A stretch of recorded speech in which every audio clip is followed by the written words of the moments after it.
Time for winners and losers with our financial expert, Rob Black. Hi, Robbie. Hey, Daria, good day.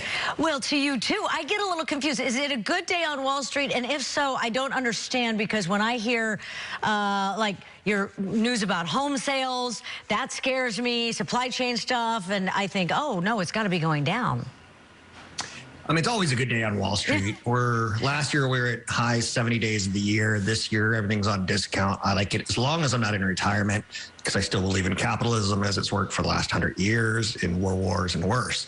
So it's always a good day. Bob Johnson used to say for the Pittsburgh Penguins, it's always a good day for hockey, and I kind of agree. There is risk of inflation. There is a slowing economy. There is COVID fear starting to spread again in the United States. There's fears of Russia and chemical weapons. LA gas is real, $6.01. It's the most expensive gas in the largest county in the United States, up 17 cents in a week, up $1.24 in a month, up $2.08 in a year. And that hurts real people. Wealthy, not so much.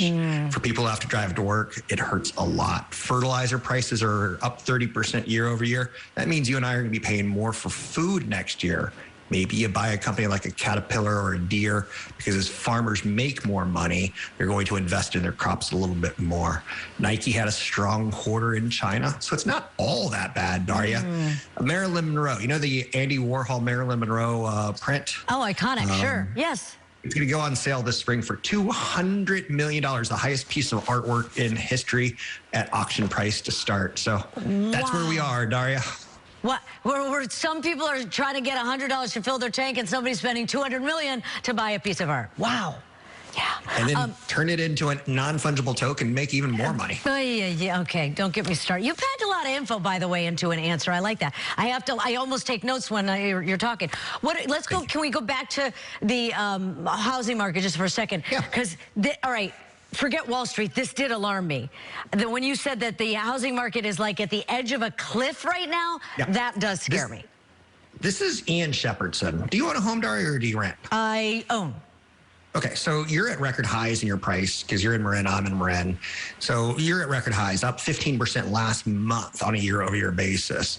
So my favorite economist is a guy named Ian Shepherdson, and he says because of higher mortgage rates, we should start seeing inventory falling as homes become less affordable.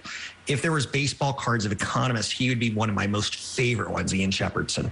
He thinks we're going to go from 6.02 million units sold this year down to 4.5 million per year by the fall. So he thinks spring and summer, basically loans are down as far as application goes. Refis are down about 50%.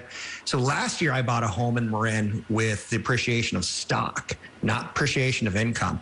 This year I would have to take out a bigger loan. It would cost me more money, because rates have jumped from 2.5% to almost 3.5%, 4%, which is basically another $400 a month on the median house in the United States.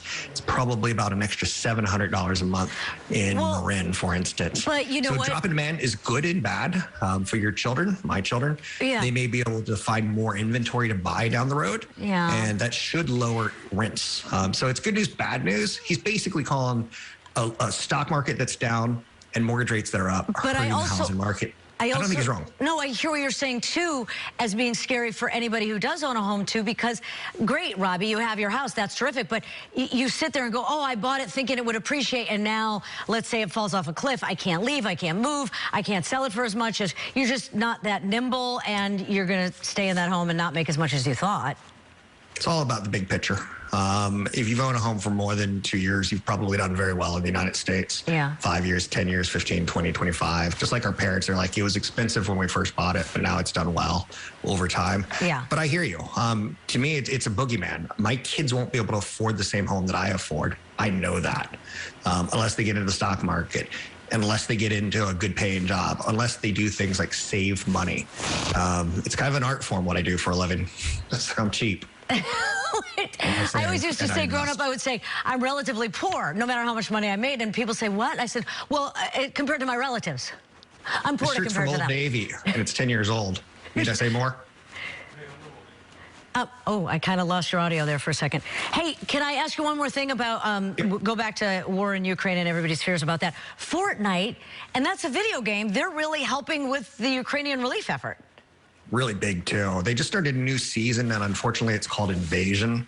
and there's tanks that are rolling through cities. So it's very bad timing. So Epic said, let's give the first 2 weeks of revenue to Ukraine. Actually, it's profits, excuse me, but it's highly profitable business. Zillennials, people under 35, love this. They want to buy from Warby Parker, who donates glasses. They don't want to buy from a big company. Epic is going to give away $38 million just from the first day of sales on Monday yesterday. It'll be about $500 million over 2 weeks, telling you how much profit they make. Number 2 on that list is Grand Theft Auto, that makes almost $2 million a day. Fortnite's pulling in basically $38 million a day. Start of the season, it's a little biased, but you get the idea. The money's going to go to UNICEF, the World Food Program, and Direct Relief, who's out of Santa Barbara. They're my favorite charity. They do a lot of big things other than Ukraine as well. Mila Kunis has pulled in $30 million. Bethany Frankel's pulled in $35 million. It's a sign that millennials and the products that we buy are important for corporations and brands to say we do believe in giving back. Do you know, having given a lot of professional speeches, people under 35 really want their money to do good in the world. There's even a way, and I forget the name of the game, that gamers have been helping other gamers in Ukraine to evacuate. Can you believe that? There's something about they're able to track where they are and help them through this gaming. Have you heard about this through the gaming community and the way they talk? No. Pokemon Go's giving up profits. Airbnb said, if you want to support any Ukrainian, they'll let them open a page and you can rent a room this weekend. Even though you're not going to go to the Ukraine, all the money will go to that host. Right. It's pretty innovative what tech and gaming is doing right now. Very cool. All right. Thanks a lot, Rob. If you have a question for Rob, you can reach him on email, Facebook, or Twitter. We'll be right back.